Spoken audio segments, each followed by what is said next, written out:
Welcome to episode 6 of New Money Talks. Yeah, that's pretty good. That's pretty good.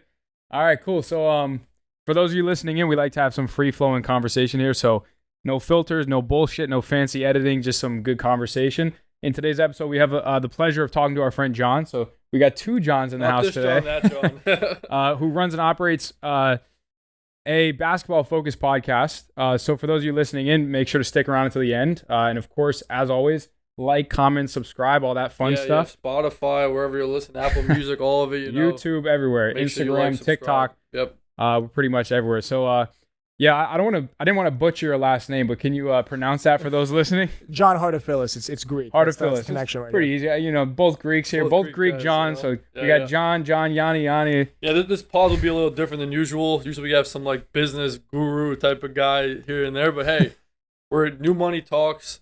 So we're trying to find young people who are doing cool stuff, usually online. John's done some Yanni, Pretty John, cool whatever. stuff. We'll see what we're doing here, but Yanni means John in Greek. It's kind of the same idea.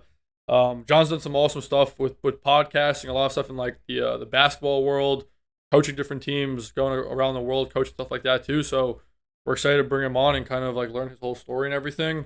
Where should we start with this? I mean, we got a couple of questions that we'd love to ask, but before we dive in, just to give the listener some context, who the heck are you? What do you do? Who the heck all that are good you? stuff.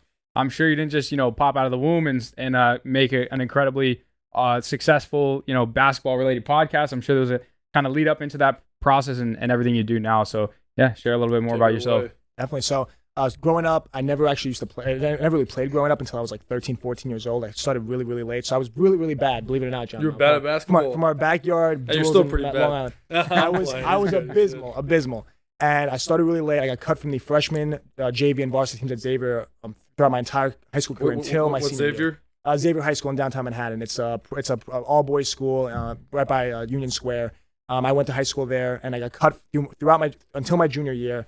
And then my senior year, I made the team. It was a really big moment for me because I worked really hard to get to that point to actually make the team and play and get that experience of actually playing on a high level team and being around that level of basketball. So from that point on, I had the confidence of, you know what, I could actually, I love basketball. It's my life. Let me go all into this. So that was a big thing for me. Playing at that level, playing college was a big thing for me. When I didn't work out my freshman year, my coach at Xavier, Coach McGrain, who's done so much for me. Shout out Coach McGrain. Asked me to come back and coach the freshman team. The freshman assistant coach of 20 plus years had retired that year, and he said, "You want to come back and coach?" So I was probably upset about it not working out with college for like 2-3 hours, and then he called me after I texted him. He called me and offered me the job, and I was like, "This is awesome! Like I cannot wait to go back and do this." So it was obviously really difficult at first, coaching 14-year-olds that I'd never coached before, and I was 4 years older than them, and trying to figure that out was a challenge, but. Did that for 2 years. Then my junior year of college, it was COVID, so we didn't really have a season, which was unfortunate. I really wanted to coach that year. But during that time, I thought, I'm home. School's completely virtual. I just transferred at that point from Stevens Institute of Technology in Hoboken to Baruch College, right by Xavier. Barely, it was much less expensive. It was virtual, especially with COVID. That was a big plus. And when I was there, I was able to kind of do everything, whether it was Xavier, my new internship at MSG. And that year also, on top of all that, I was like, you know what? I have all this time at home. I'm virtual. Before I start all these internships and do all these things, kind of right before that, I started this podcast at the time called Big Fellas Basketball Podcast. Big Fellas Basketball. That's taking it way back. So this is June 2020. Okay. So I'm in Mattituck, right? This is before meeting John. And I'm in Mattituck, and I'm like, you know what? Let me start the show. So first episode, I did a solo one. Second, third, fourth, fifth, I did like my friends, Jesse K, who we both know, a lot of my really close friends. But I realized I wasn't getting much traction. My sixth episode actually was my freshman team. And, it was getting viewed by like my buddies. It was getting viewed by like the parents in the team, and they liked it. But I'm like, you know what? I really need to take that next step. I'm like, how can I do that? And I thought, I can give my opinion on things. And that's what everyone does. Everyone wants to be Stephen A. Smith. That's not going to probably work. Let me try interviewing high-level people. How do I do that, right? It's easier said than done. Okay, let me interview high-level people. Is that people that I know? Probably know a few people that coach at a high level or maybe that played at a high level, but that's not enough.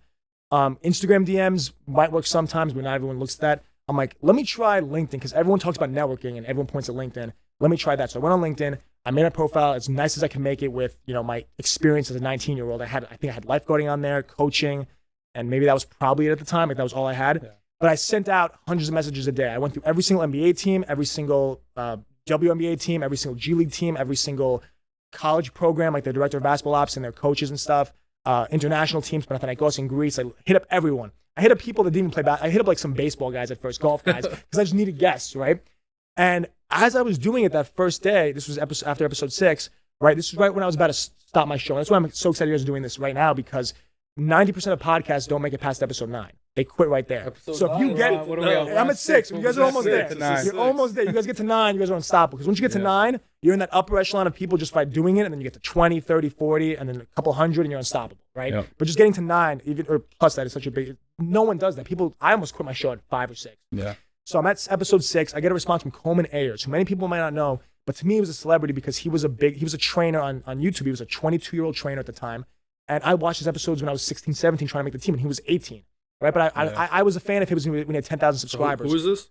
Coleman Ayers. He's okay. He ends up. He had a huge clinic in Miami with 600 trainers last year.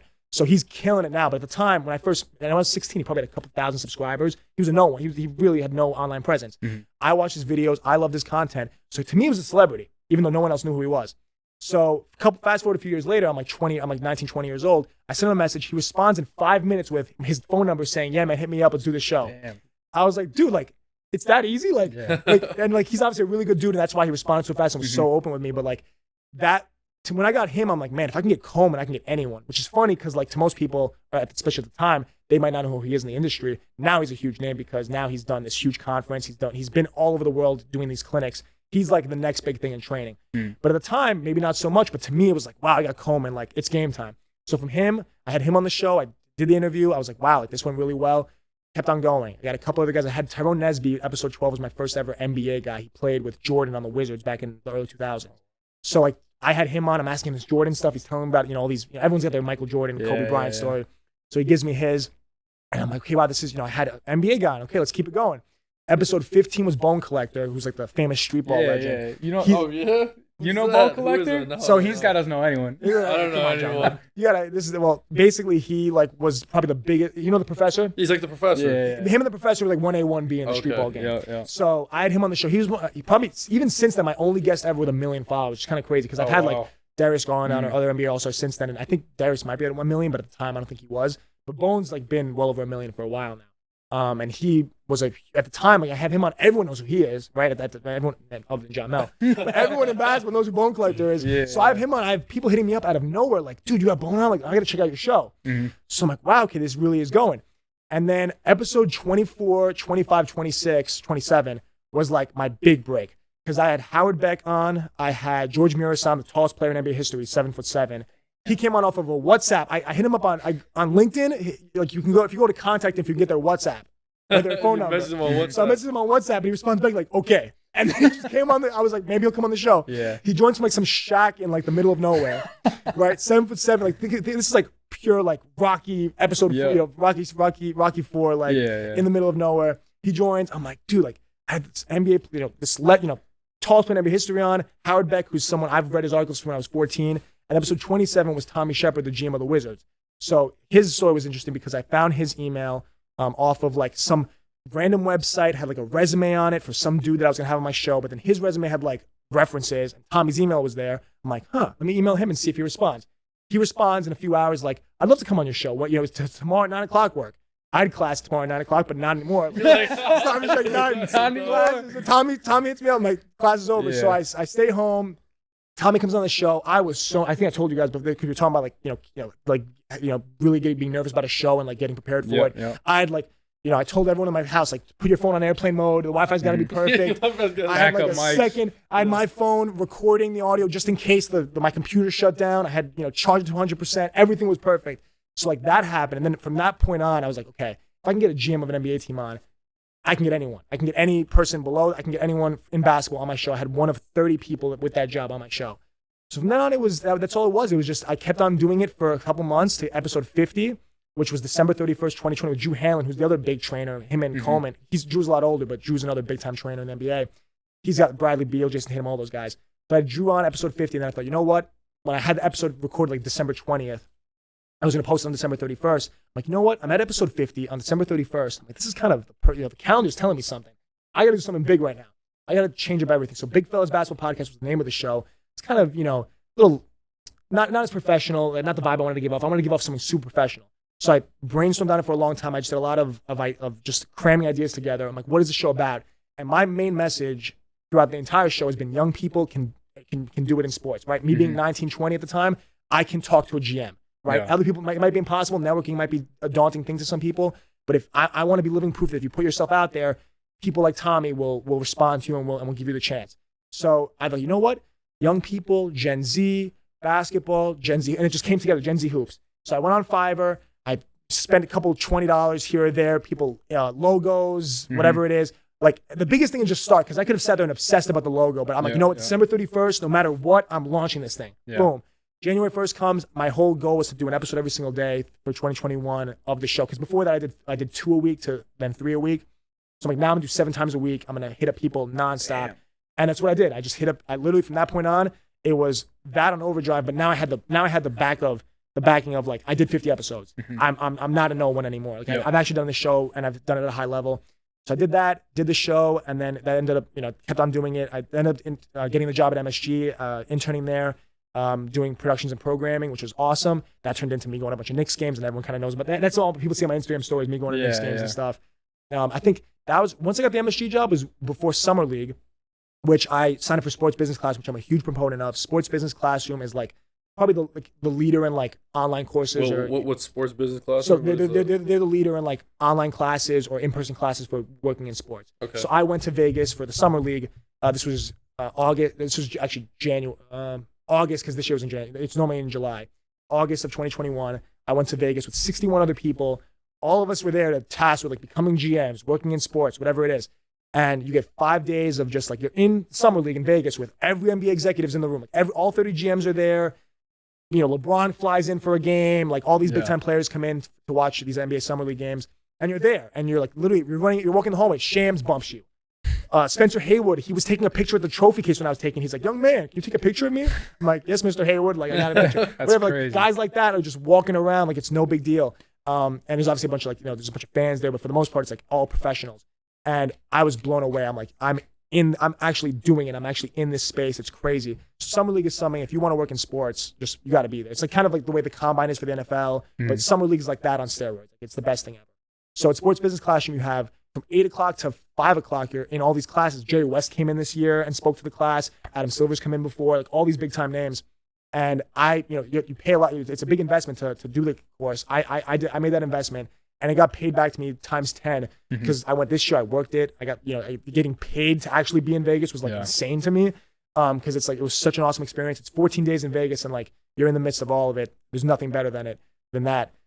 And it really is just like there's nothing that's better to me than that kind of craziness being in that environment. And during that whole time, I mean, a lot of people, I don't know which camera it is, but I got these socks with my face on them. Got the socks. So every guest on my show, this is my big e-commerce thing. We're going to talk about. I know we're going to talk about the socks. Don't talk about it yet. We'll talk. We'll talk. The quick thing is, not yet. I got some people's face on them. Guests get the socks. Well, there's way more to the story than that. A lot of who got the socks, what I got, like in terms of like how people have reciprocated me giving them socks, or the relationships I built through the socks. But it's just a small gift that sometimes goes a long way. No, I think a really interesting thing that you touched on was like networking. I think a big story of yours is networking and like just being in front of people, not being afraid to like reach out to people on LinkedIn, WhatsApp, like Instagram DMs, etc. A lot of people on here do a lot of business stuff, like New Money Talks, a lot of business stuff. I'm curious, what were you even sending to these people? Like, how were you getting them to actually reply to you? Was there like a secret sauce message that you would send that would always work? Like walk us through that. Like, what were you saying to these people? So that's a huge part of it because everyone thinks like, oh wow, everyone says yes to you. I've done 400 episodes, right? Of those 400, that's like a 1% hit rate. I've sent out easily 40,000 messages, like for sure. Like whatever the numbers is in that, I've sent out so many messages that some get ignored. Some don't. They're not on LinkedIn anymore. Like, I'll go to their activity to see if they've posted in the last year, and a lot of people don't, but I still send it anyway. Or I go to their email, which is in their LinkedIn bio, and maybe that works. Maybe it's an old email. So like, you never know if you're even seeing it, but there's people that don't see it. There's people that respond and say, hey, I'm not allowed to because of my job. Hey, I'd love to, but I don't do interviews. Hey, I love what you're doing. Keep it up. But like, maybe next year. Like that happens all the time. And some people really respect it. Some people straight up say no. Some people ask me to pay them for it, which I'm never going to do. They're like, hey, like 20-year-old kid, like my rate is X amount of dollars an hour. I'm like, I'm not going to do that. GM's doing it for free. Like, come on. Like that's not, it's kind of poor form. It's some people that do that. because it's just it's all for fun. Like it's all like it's like I'm my whole message in terms of what my secret sauce, what my secret message was.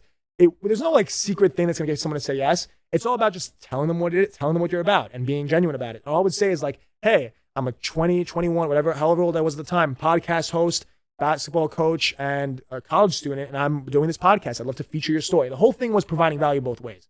That's where people kind of mess up. Everyone would kind of be like, oh well, like you got them on. Like it was. I always phrase it as in I'm giving you something too, even though. Right, the way whatever way you look at it from your perspective, they might be giving me way more. Like when Tommy Shepard came on my show, right? Did I have thousands of viewers at the time? No. He did me a huge favor by coming on my show because he gave me a half hour of his time, and his time is incredibly valuable. And I took from that, like that kind of unlocked the whole show for me. But the way I, of course, phrase it is, I'd love to feature your story because even though it's Tommy Shepard, you'd be surprised. Like, of course, like he's not someone that's out in the public eye that much because his job is, very like. Important, and it's not like he's not a guy that's on TV all the time, but still like his whole story is not his start at UNLV is not up there when he was working for Tarkanian and in the 80s and 90s. Like it's if you can read it, if you look at his Wikipedia, it might be a line about it, but he didn't get to elaborate on it. The biggest thing is most of the coaches I had on were G League guys. Like Micah Fraction is the perfect example. When he came on my show, he was a G League coach for the Wisconsin Herd, which is the Bucks G League team. He came on and like he'd done a couple, he'd coached in college before, done some pretty cool things. But like if you looked him up on Google, there was no interview. Like when I prepared for his interview, all I had to go off of was like his Instagram, like a couple posts, and like his LinkedIn page. He had no Wikipedia at the time. He had he had only coached in the G League. Now, a year later, he's with the Los Angeles Lakers defending LeBron. If you look at his Instagram is awesome. He's like defending LeBron in some of these pictures, like outstretched hand, LeBron's shooting over him, like awesome stuff. And because he got his call up, and now he's with the Lakers. But like a guy like him had no press on him on the internet. So I'm sitting here saying, I'd love to feature your story and tell people that don't know your story, other than your family and your mom and your dad, your story about how you got it to where you are. And some people like that, some people don't, but I have 400 people that said yes, and that's all that matters. Yeah. That's all that matters. Yeah. What do you got? Want to go through these questions? Or yeah, I mean, I want to build off the conversation because there's a lot of good stuff. I mean, it's got to be great at sales. Oh, this guy, he's a motor. For those of you listening who are in the business world, I think especially when you sell something, it's not about the 99% of people that don't buy what you're selling. It's about the 1% you can actually break through to. So in a sense, it's reaching out to all these people and figuring out your messaging and figuring out what value you have to provide to them. If the whole basketball thing doesn't work for John, he can. Oh yeah, you'll crush it in sales. But no, I mean, on top of that, you mentioned two things. You mentioned investment in education. And I think that's one thing that's super important, no matter what industry you're in, no matter what career you're in. I think a lot of people, especially in our industry, in the business industry, they knock education because they're like, I can learn everything from YouTube. But it's the opportunity to get in front of people. It's the opportunity to get involved in other people who are doing the same thing as you or similar things. And I think that's super invaluable. So, and then the second thing was obviously networking, right? Which kind of comes through self-education as well. It's like the more you get to these events, the more you learn. A lot of them aren't free. You got to pay a lot of money, whether it's digital or whether it's physical. And I think being in that environment, there's usually you get a couple of things from that. One of them, you get this jolt of energy because you're with people that are on that same wavelength and frequency as you. But the thing is, whether or not you get that jolt of energy, whether it's temporary or whether it's long term. So that's kind of a question that I have. But yeah, I mean, let's dive into that. So when you go to these events, or when you currently do, when you did in the past, how influential was that on? What'd you get out of that, I guess, long term after the fact from that event? Was most of the positive benefit, a week after, or do you still have lasting effects to this day from doing things like that? Definitely lasting effects, because I would say the biggest thing that somebody gave me was the confidence that I can talk to these people. I can not even talk to them in like the professional way. I can sit and watch a game with them. I can just talk to them like human beings, like not like, oh, this guy's a GM. I gotta be like, really. I really have to like straighten up right now. It's like I can just sit with him and have a conversation as if he's just any other person. And like that's kind of what that told me, because like, which is both a good and a bad thing. I kind of lost my fandom. Like there's very like other than Yannick Antetokounmpo, other than him, there's no one like other than him. Yeah. If I see him, like even though I've seen him a million times at all these events, John has like pictures of him when he was like 12 years old or something. No, right? So I was 15. It was 2015. It was his sophomore year in the NBA, and he did a camp at Queens College with James Pastoris, who's my longtime coach from Super League. He set it up, and it was like $100 for like the whole for like 2 days, and like it was Giannis was just there with his brother, and like we're playing 3-on-3, and like he jumps into the games. It was crazy. But then like there's one picture I have, put it up on, I don't know if someone put it on the screen. Yeah, we'll get it up there. And it's me with him, and like my friend's mom took it, and we're literally in perfect sync, like with the way we're holding the ball together. It's crazy. Yeah. So that's just like an awesome picture. But like he's obviously my inspiration, just not even as a player, but like, and he's also the perfect player, because like for me, it's like He's tall, he's long, he's athletic, he dunks everything. Like, he's just so much fun. Yeah. He's just awesome. But on top of that, the family stuff, all those values, and I'm getting off topic, but You're basically good, in terms of the fandom, LeBron was at Summer League this year. Like, was I still like, oh wow, it's LeBron James? Yes, but was I like I was like 3 years ago? I was like, oh my god, I get a picture with LeBron, I get a selfie with LeBron. Like, no, like, and that's just, you learn that just by being in that room all the time. Like, the first time I met Tommy, I'm not gonna lie, like, I froze up, like, because he was such a big deal coming on my show. He did so much for me in that sense. Like, I was like so indebted to him. I'm like, I cannot wait to meet this guy. And when I finally met him, I was like, oh my god, it's him. I was honestly shaking a little bit. Like, I was like, oh my god, it's actually him. Yeah. The second time, it was like Tommy. He was like a normal handshake. How are you? How are the Sox? The gym of the Wizards. The gym of the Wizards. Yeah. So you met this guy multiple times. Well, both summer leagues, and then he's come to the Garden. And you just shake his hand, no problem. Well, and now it's a little bit easier. Yeah. But like at first, I was like super scared about it. And like now, like he he remembers me because of the Sox, which we'll get into. Is like the point of the Sox is to be memorable and leave a lasting impression. Like, he's the gym of the Wizards. I'm sure when he goes to work every day, he takes black socks, not the green ones with the crazy lettering. But when he gets those black socks, he sees my socks and goes, John, that's all I need. Unless he throws them out, which I know he hasn't because he's told me he brings them on trips and stuff. But as long as he sees it and goes, John, that's all I need. He just sees it and thinks of me, and that's all that matters. Yeah. Some people get shirts and stuff, and like that's their big thing. It's like, oh, they'll walk around with it, and it's free advertisement. That's not really realistic. I have a million shirts, but I always need socks. And I mean, I also have, if someone wants socks, I have so many pairs of these laying around my house. I still haven't got a pair of these socks. I would have had them for this show, and then we planned this really last minute, but your socks are coming. Yeah. Best believe. And yours, Kyle, of course, and the editors of this show, whoever, like, the socks are just, I'm Sock Santa Claus. Some people call me John Stockton. Of the New York Stock Exchange. I have sock puns for days. Don't even get me started. Where do you get the socks from? So they're from my good friend Brendan Agronoff from hoopswag.com. He hooks it up. He basically kind of reached out to me one day, and we're getting super off topic for me, which I gotta remember your original question. We don't even need to talk. Just go. We don't need to talk. Just go. But he reached out to me one day. We're good friends, and he was like, John, you have this brand building. I'm like, oh shit, I have a brand. Like, that's cool. Like, that's cool. He's like, you have a brand. He's like, what? And I had the LC and stuff, but he's like, you have a brand. He's like, I kind of knew I had a brand, but he tells me that. I'm like, that feels pretty good to hear that. So you have a brand, like, why don't you start doing socks and you can give them to your guests? That's awesome. Like, let me try it out. So I got it. I gave it to my parents first, see what they said. It's kind of hard to give someone socks. It's kind of like, when you're not confident, it's kind of embarrassing. Like, it's kind of wacky, especially when you don't know someone. I got a gift for you. Here's some socks. Yeah, like there's some guests where like I kind of had them on the show. We didn't really talk much, and I show up in Vegas. I'm like, here's your socks. They're like, what? They don't have an Instagram. If they don't have an Instagram, they're like, what the hell is this? And where do you get their picture from? LinkedIn. A lot of them have a picture. Some of them are bad pictures. Sometimes, like, you got to really dig. Like for the let's say people ask me about the people that I don't really know too well. Like my coworkers at work. Some of my coworkers have like no Instagram and stuff. I'll go to the employee directory and pull a picture. It's like not a good picture, and they get upset, and I send them a new pair. After they see it, and then they're like, let me get this. Like, can you get this picture, like this personal picture? I'm like, got you. People have asked me for their dogs. I put the Dale the Eagle of the Long Island Nets, like the mascot. I put him on a pair of socks, and the mascot was wearing them, like stuff like that. Like, you really can do a lot with socks. There was one guy, he wanted a merged picture of him and his wife on the sock. Got you. Like, the one half of his face, half of her face. Boom, put it on the sock. You got it. Where's that guy ship him out of?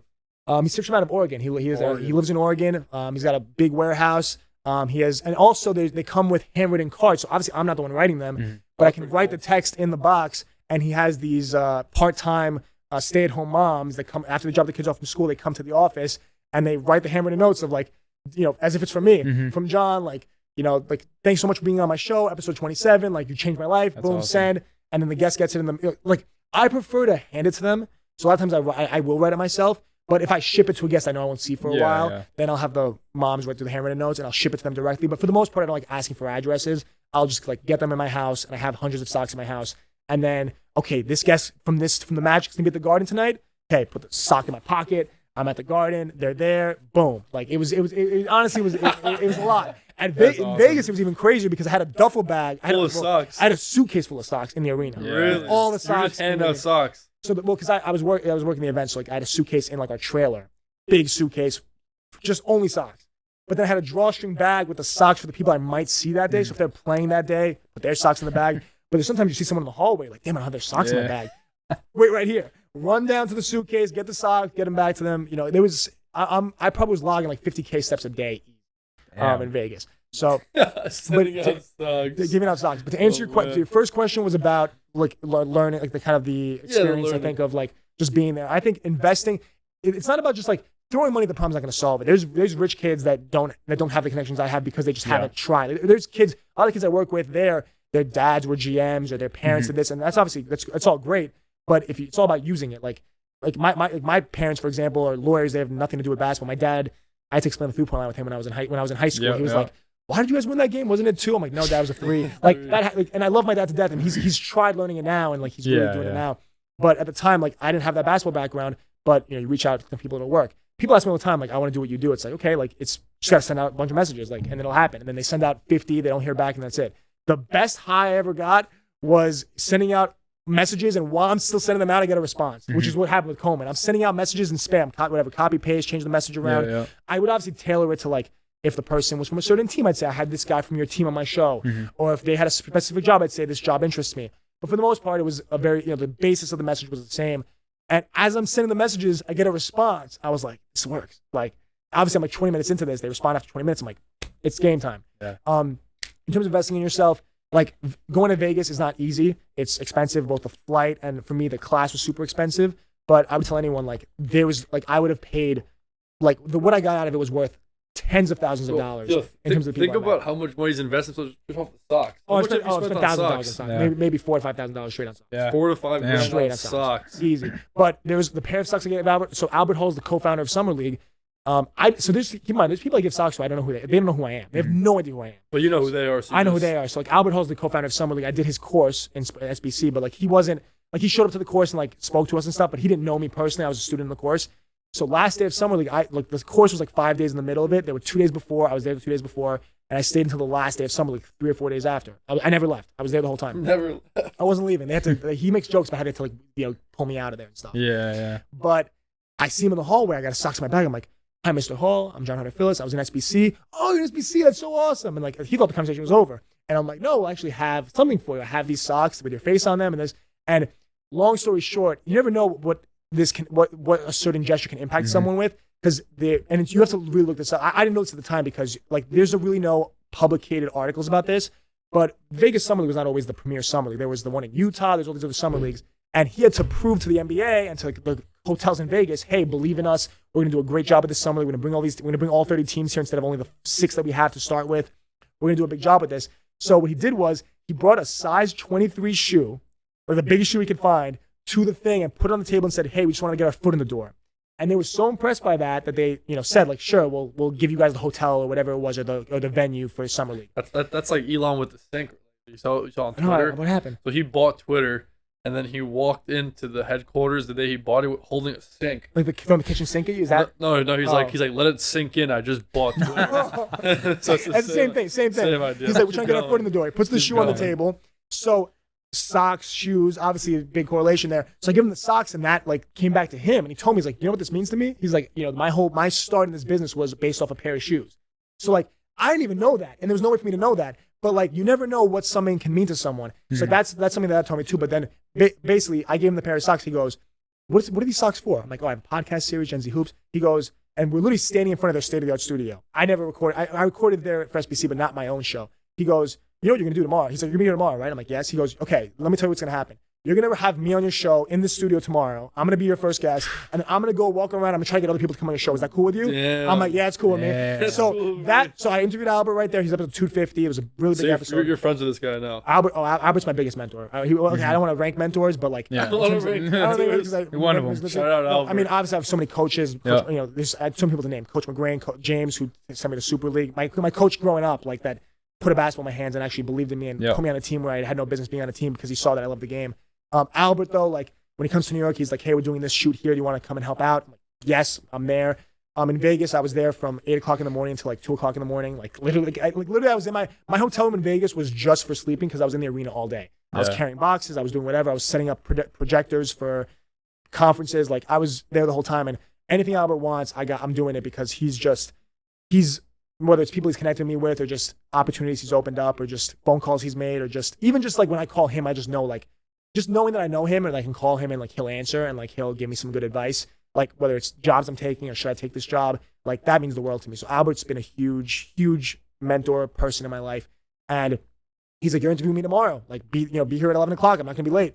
Got it. So I got there super early. I was ready. I was up all night getting questions ready because I wasn't gonna have them on me. I was, we're in a studio with a desk. Like I had to have them all memorized. And he comes on, we do the show, and then at the end of the show, I try to give it like 20 minutes. I didn't want to I figured 30 minutes was like, his time. So I figured 20 minutes and I can talk to him for a little bit. So at 20 minutes, I start cutting it out. And I'm like, oh, thanks so much for coming on. He goes, whoa. He goes, I got all the time in the world. He goes, I want to know. He's like, let's turn this around. He goes, I want to ask you about Gen Z hoops. So he starts asking me questions. Oh, wow. So he starts asking me, like, why Gen Z hoops? I have a 13-year-old daughter, and she's, Gen Z, and, like, what's different about Gen Z, and why does Gen Z take basketball? And, we're trying to build this platform in Summer League for people your age. How to do a better job of it. So I'm like, oh, my God. He's asking me questions. I was freaking out. Yeah. So that's like in terms of, obviously, there's so many great episodes with great guests, like people that are funny and stuff. But that episode with Tommy, being in his studio, how it happened because of the socks and just, him liking me and stuff, like that was my best episode ever. Not, everyone asked me what was your best episode. That one, because of the circumstance and how you it happened. produced it inside the G League. They produced it for me. Oh, really? He had it was a state of the art. He had a studio team. And shout out Ryan Gentry, Alvin Gentry's son, the coach of the. Oh, yeah, that's famous guy. Yeah. Ryan Gentry's my guy. I love him. He's the man. He was behind. I always would start off every show in that studio saying, shout out Ryan Gentry. Ryan Gentry's behind the camera. And we're done with the show. It's stitched. He's producing it as I'm doing it. Files there, gives it to me, posted it, done. Like it was really like 3 cameras, like the whole setup. It was awesome. And all with Albert Hall. Like I was, when I tell you Cloud9, like that doesn't, I'm a really happy guy. I was very happy that day. Wow. So I did that interview with Albert. That's just in terms of one of the, like that. And my point in saying that is, if you go to Vegas and you spend all that money, and you just kind of go through the motions, and you're afraid to talk to people, and you sit there and you watch the games. I didn't watch I love great basketball being played there. I didn't watch a single game. I never watched the games. I love it. I watch the highlights at night when I get home, or like I still want to know who the players are and how they play. But like I was talking to too many people I was working too hard and talking to many people to actually watch the games. Like if you go there and you actually watch the games and you don't talk to anyone and you leave when the games are over and you don't stay after to meet Albert Hall and give him socks. If you don't do that stuff, then maybe it's not worth your. You gotta give LeBron James some socks too, right? I had socks for him, man. You had socks for him? Of course I had you socks have for socks with LeBron's face. I have socks with everyone's face. Really? Name a guy. So whenever you're ready. So I never want to be caught without socks. But with LeBron there, everyone was swarming him. I don't want to be the guy. I want to put my brand. You know what I mean? It would have been weird. Like if I'm like if you're like in the hallway or something and you see him, I'm doing it. I'm doing it. Yeah. But like out in the open, there's cameras everywhere. I'm gonna give him socks. I don't be that guy. So like I'm obviously gonna be super respectful, especially with someone that doesn't know me. But like that's Albert's someone that I didn't know that I now know so well because of the socks. And when at Summer League, they did the orientation, and everyone's giving their orientation. He gets to me, and I start talking about like who I am and stuff. I'm like, oh, Gen Z hoops, this and that. I sit down. The next guy goes to get up, and he goes, whoa, let me stay on John for a minute. You guys know John gave me a pair of socks last year? And you know that John, like he couldn't. It meant so much to him. And he's like, John didn't leave until we made him leave, and like he was always here, and he stayed in the arena all the time. So like that's something that's in terms of the investment is like if you don't do that, if you don't go that extra mile, the investment's pointless. Like me for college, like I went from paying $70,000 a year to $3,000 a year, and that was a school that maybe wasn't as prestigious, but to me that was all the value in the world because not only was I saving a lot of money, but it was a school that was virtual. The school was in the city. I was able to coach at Xavier High School, which I ended up doing varsity. Brooks still a good school though. Oh, it's a great school. No, nothing against Brooks, yeah. but it wasn't like in terms of people might be only going to school for the name, only going to school because of whatever reason.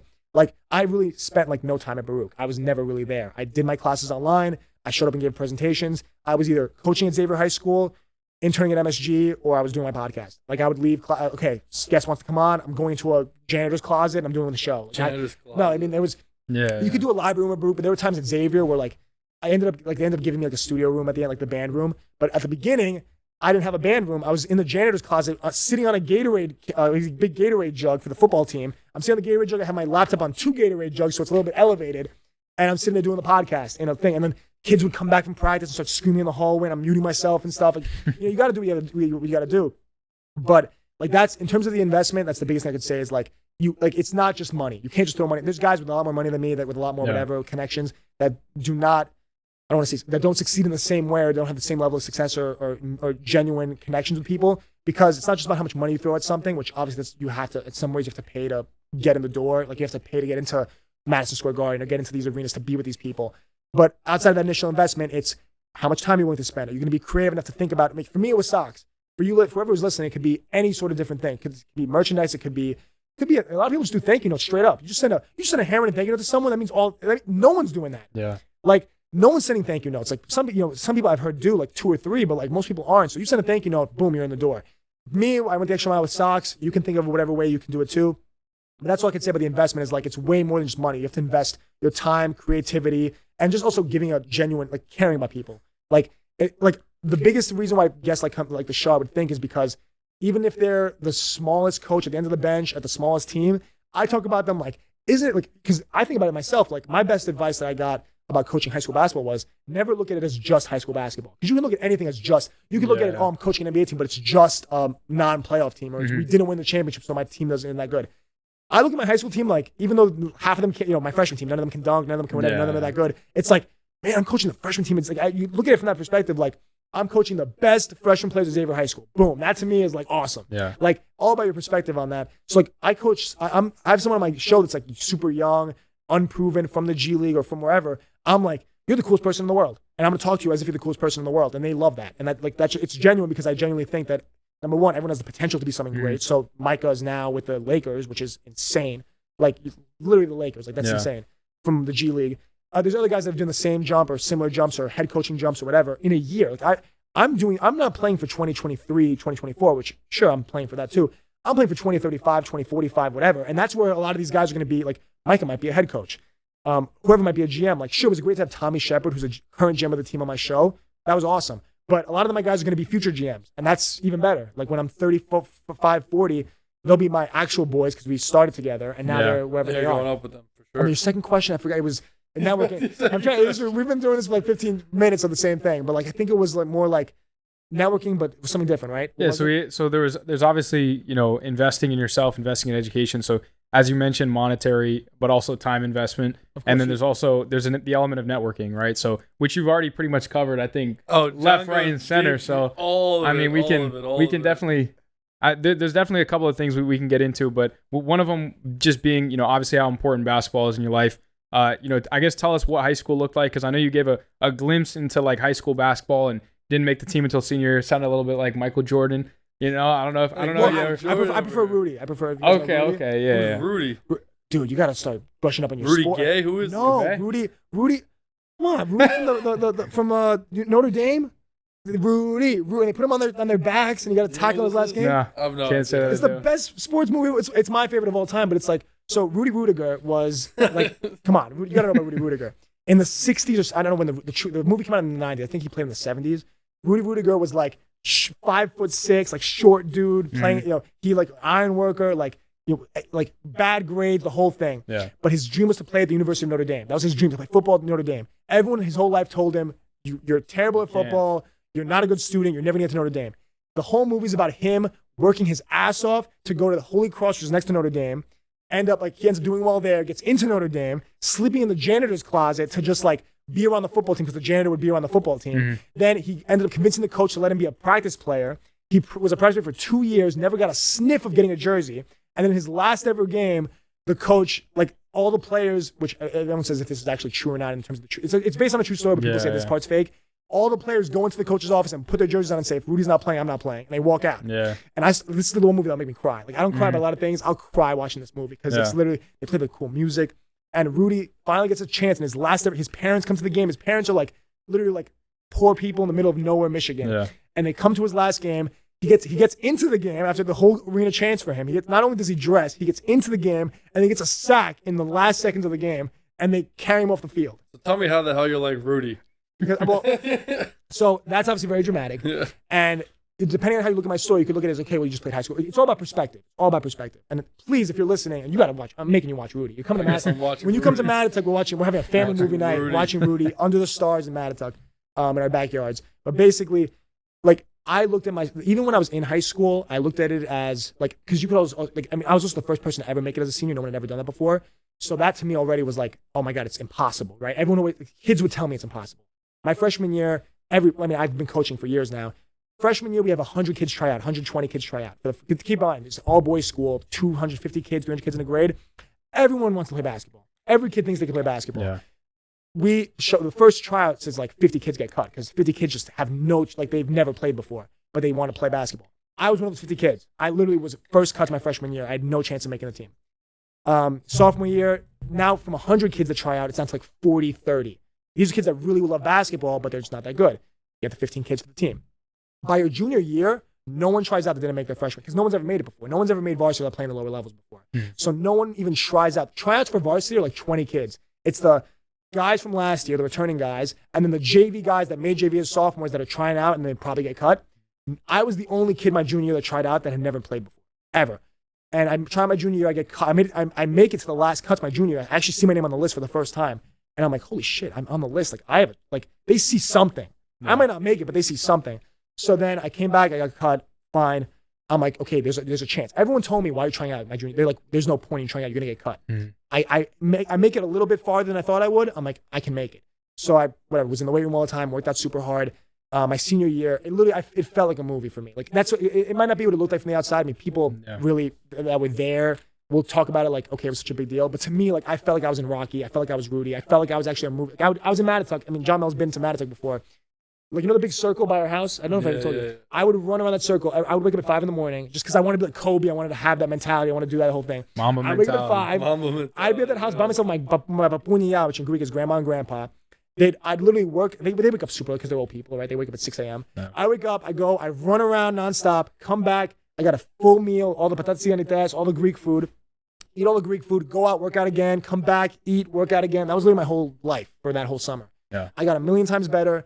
And then trying out, my whole mindset was, I might get cut just because I've never played before. I don't know basketball, whatever. Like, but I've put in all my effort. What that taught me was, like, the results mean nothing. Like, if I got cut, obviously life would be different now because I wouldn't have coached and all that stuff. And I'm sure happy I made it. But if I got cut, nothing would change about me. Like, my mentality would still be the same because I know I gave my absolute all and there's nothing more I could have given. So that was all it took because that, like, it wasn't about me playing basketball. It was the fact that story, like that experience, I was like, if I can make the team, I can do anything.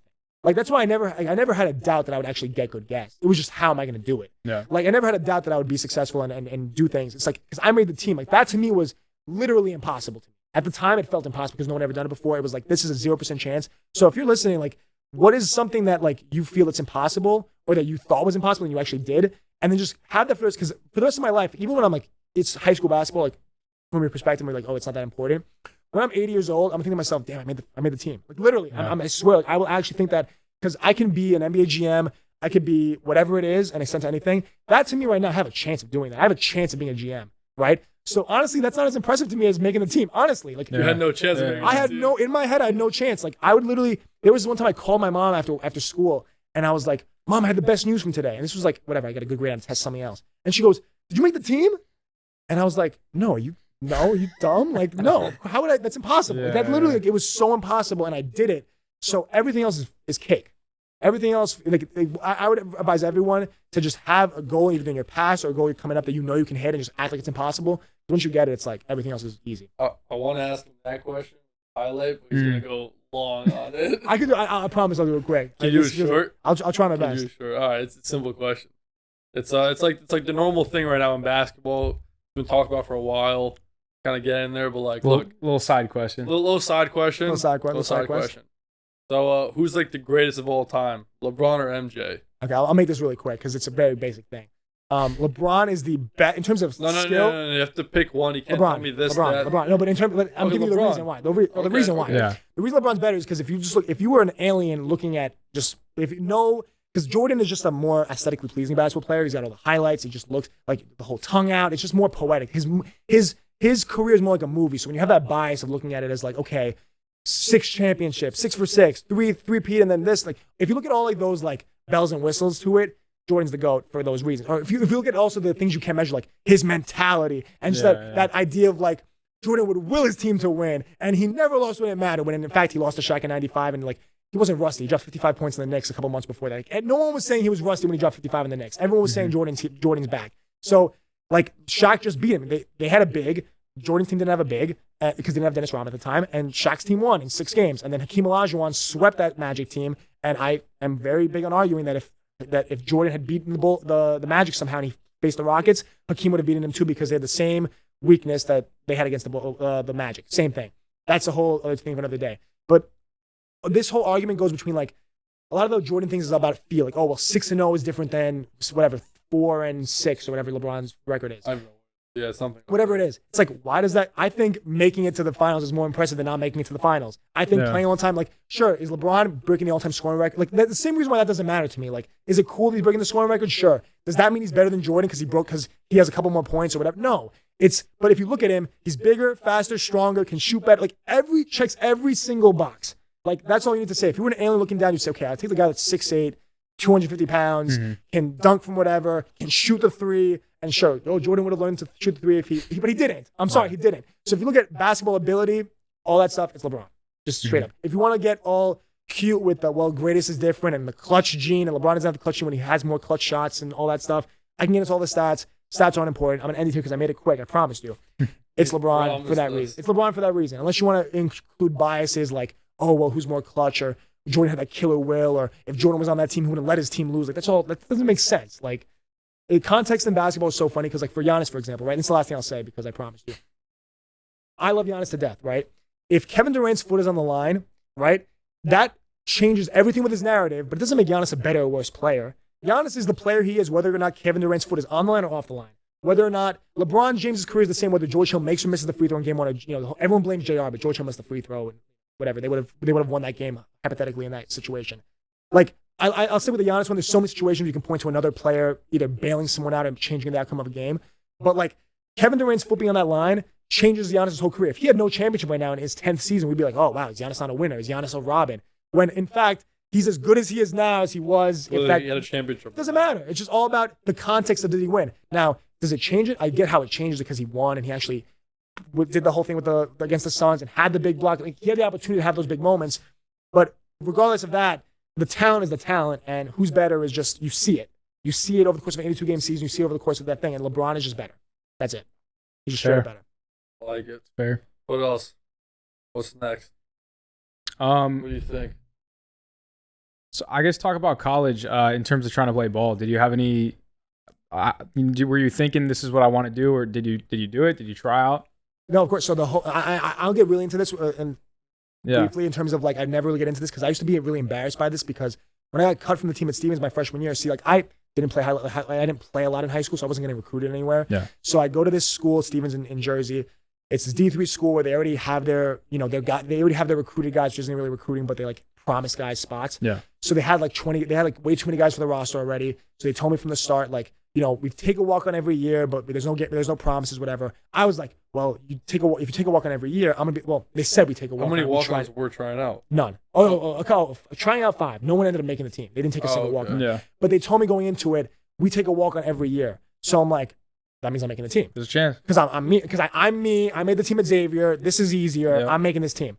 So, like, I was fully convinced. Is Xavier better than no, but because it was impossible. Level of difficulty. Is the team at Xavier? Xavier? No, definitely not. It's college basketball team. Yeah, it's just sometimes, No, not even close. Some of these high school teams are amazing. Is it D3, D2? D3. I didn't go to Syracuse, but, like, because I didn't play before, I didn't get recruited or anything. So I'm sitting there working out with the guys, and I'd go to every single workout, even though these are, like, not even mandatory workouts. These are, like, the guys playing pickup. Yeah. I go to every single one. This guy Spencer Cook, Spencer Cook is, like, the best player I've ever played with. He was a D3 player, but he was, like, there's everyone talks about D3 versus D1 or whatever. Like, Spencer Cook was, like, the man. He was so good at basketball. I've played with guys that are D1 in Vegas or wherever, and, like, he was at that level or above. Like, he could play professionally anywhere he wants. Like, he was really good, even though it was D3. And I would work out with him every, like, a lot of times he'd say, who wants to get shots up with me? I was always there. And I'm working out with him, and he was talking to me about him and other guys were saying, this is how you can get minutes this year. I'm thinking to myself, I made the team. Like, these guys, because I was playing well in the pickup games. I'm like, I'm going to make this team. So I was so set on making the team. I go to tryouts. Like, there were 3 days of tryouts, like unofficial tryouts. I thought I played great. The 4th day, that Thursday, it was October. And I know I'm a crazy guy with dates. I know every date. Like, people asked me about Knicks games last year. I'll fire back the date at them. October 18th was when I got cut from the Stevens team. It was a Thursday. Mm-hmm. And I had the first slot to talk to, the second slot. It was 9:15. This guy, we called him G. He had a really long name in Portuguese. The other walk-on. He goes in to talk to Coach Bobby Hurley, not the Bobby Hurley, like not the famous Bobby Hurley, the D3 Stevens Bobby Hurley. So G comes out of the room at 9 o'clock. He's crying his eyes out. Damn, he got cut. And I'm thinking to myself, like, they're only taking one, so it's either gonna be him or me. So when he got cut, I thought, okay, I feel terrible for him, but I'm probably gonna make it. I sit down. They're like, oh, thanks for coming, this and that. We can't take you and this and that. I was devastated, because I was so after what all those guys had told me, like, this is how you get minutes. If you can really play the 3 well, you can get minutes on this team. I was so set to play college basketball. I'm like, I'm going to do it. I'm going to prove everyone wrong and play college ball. he says, we have too many guys. We have guys we promised from last year. We can't take you. I was devastated for a few hours. Texting my coach. He responds back right away with like, you can coach with us. And I was like, I'm better. I'm like, it's all about like one door closes, another one opens. I'm so, and like all respect, dude, all respect to Stevens, Division III basketball, and that stuff. I'm so happy they cut me. Because if they put me on that team, right, there's a couple things would have happened. My whole college career would have been only basketball at Stevens. I wouldn't have done Gen Z hoops because I would have been too busy with hockey ball. I would have gone to more frat parties, would have had more fun, and would have been like cooler, would my Instagram be popping more because I'd have like some basketball pictures and stuff cool. Like that would have been all good and fine. But like I would have done the show. I would have stayed at Stevens for all 4 years and have paid $70,000 a year, which thank God I didn't do that. I saved a bunch of money not doing that. Yeah. Because I transferred out right away when I didn't make the team. Well, another year, but I transferred out primarily because of that reason. And then like that, getting cut from their team saved my life. At the time I was devastated because I wanted to make it so bad. I wanted to go to all those parties. I wanted to be on the team. I wanted to have the backpack. I wanted the jersey. I wanted to prove everyone, hey, look, I got cut from my team 3 years ago when I made college basketball. But like, I know I was good enough to play at that level. I know I was good enough to play at that level. So like at the time, I would tell people like, oh, I didn't get cut. They just like had a full team and like I wanted to coach. I would try to my best to like make an excuse for why I didn't make the team. And now I have no problem saying I fully got cut. I wasn't good enough. Because if I was LeBron James, they would have taken me. They would have made a space. They would have space, right? So obviously, like I would say, like, oh well, they were full and they whatever. But like straight up, I just wasn't good enough.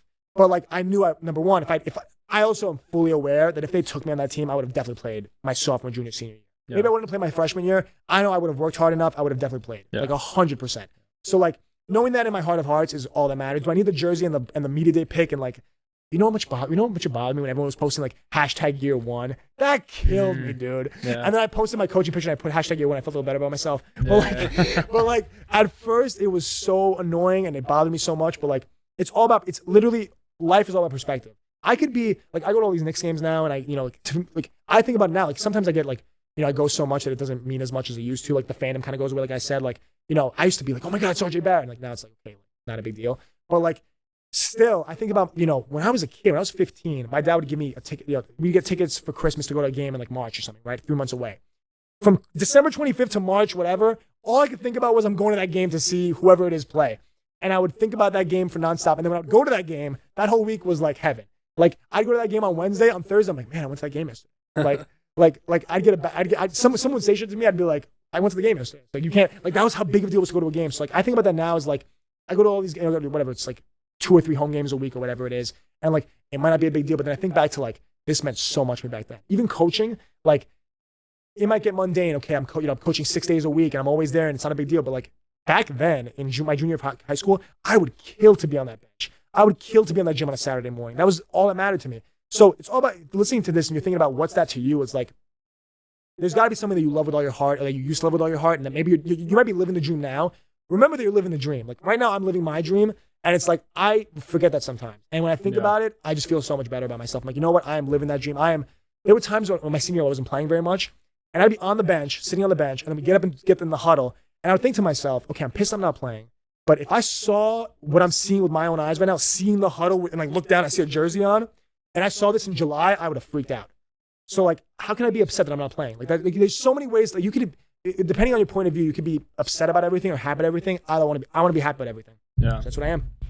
Talk about a glass half full. Yeah, what we're saying before. I got a glass full of air, maybe. You can have nothing, but it's a glass full of air. You know what I'm saying? I got something. You got something. Yeah. I got the air. Maybe the table for the glass. Yeah. A lot of things. This chair is super comfortable, by the way.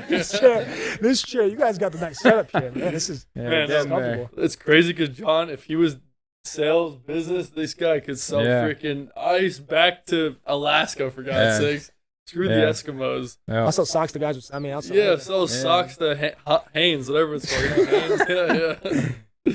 Oh my gosh. Yeah, well, I mean, one word that comes to mind is just obsession. Like it sounds like you're super crazy obsession with everything. And I think you need a level of that in whatever it is you do to be happy with what it is you're doing. Yeah. It can be my downfall at times. I'm not gonna lie. I get too obsessed with one thing, I forget about other things. But that's my superpower. Is like I ask people. You can learn a lot about someone. You ask them what their superpower is. We ask anyone, whether it's someone you meet. What's your superpower? Energy, straight up. Energy. Like I will out energy you any day of the week. That's just my mindset. It's a valuable one. Yeah. It's like I will. Like, I get to work every morning. Like I will make it comical how much fun I'm having.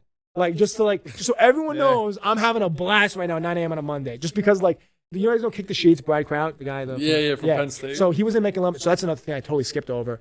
One of the things that inspired me to do the podcast was Making Lemonade Fund, which my best friend Jesse K, he started this fundraiser for COVID relief, and he raised $100,000 in like 5 weeks, all with college students with bingo boards. And I did 2K tournaments. I was doing 2K tournaments, and we'd like, let's say it's like $800. This was for COVID, right? You were raising all for COVID. So let's say we did like $50 pay-in for like the tournament. It was like $800 buyout. This was back in 2020. This was March, April, May 2020. Like the NBA players were doing like 2K on TV and stuff. I'd do a 2K tournament. I'd have all these kids, $50 buy-in. Let's say $800 total. Like that's like the bucket. The winner would get $400 to incite them to play. The other $400 would go right to the fundraiser. So I raised like a couple $1,000 just doing just that. We did that. We did running on Lemonade was like I ran 21 miles in Madison. I did 21 miles. Believe it or not. Oh wow, that's my favorite number. Damn. I did 21 miles. I think people. Miles. I was dying. I was actually like. I would have to stop and stretch and because I'm not a marathon trainer. Like I did track in high school and stuff for basketball, but like I was not. The most I ever. Marathon? Marathon's 26.1, 26. I did 21. Marathon. Everyone was like, why didn't you do a marathon? My 21 was my favorite number, and I was dead. To get to 21, I was like dying. Like I honestly might have tore some things. Like I had like 2 days in like an ice bath. Like it was bad. But I was like committed to like I'm getting this 21 miles. So needless to say, like they raised all this money for Making Lemonade. And in that Making Lemonade thing, I was in these big 50-person Zoom calls, start of COVID, with all these other people that are my age, sophomores, juniors in college, that all had their own things. Their own none of them had like big podcasts, but they all had small podcasts or blogs or Instagram pages or whatever. And I'm like, why can't I do that? Why can't I do a thing on basketball? And that's what I did. So that was a big motivator for that. But Brad was in Making Lemonade, and he's someone like, most people that have Instagram stories with like 50 posts, I will mute them because it's like too much. Yeah. Brad's I leave unmuted because it will motivate the crap out of me. He's every single, you know what I'm talking about? Oh, so he like wakes up in the morning, he starts like yelling, he's like, what is he? He's like, take off your sheets. Kick the sheets. Kick the sheets. KTS, he's like, get up in the morning and go do something. Yeah, so he'll take a video of him in his bed. It's like, the alarm clock shows or whatever. It shows like 5:42 a.m. And he's like, kick the sheets, baby. So he turns the lights on. He like when I say kick the sheets, like the bicycle kicks or stuff like that. He's like not just like pushing him off his bed. He is assaulting those sheets to get them off his bed. He jumps up, puts his phone down, does a dance or something. Like he's like doing like high knees and stuff. He is like Brad's one of the few people on the planet that I think could actually rival me in energy. Honestly, and I haven't met. I actually have never met him in person, which is kind of crazy. I've on Zooms and all this stuff, Instagram, whatever. But like he has boatloads of energy, and that's why I unmute his story. I watch every story he puts up because he will scream into the camera, and he doesn't care what you think of him. He'll just be energetic.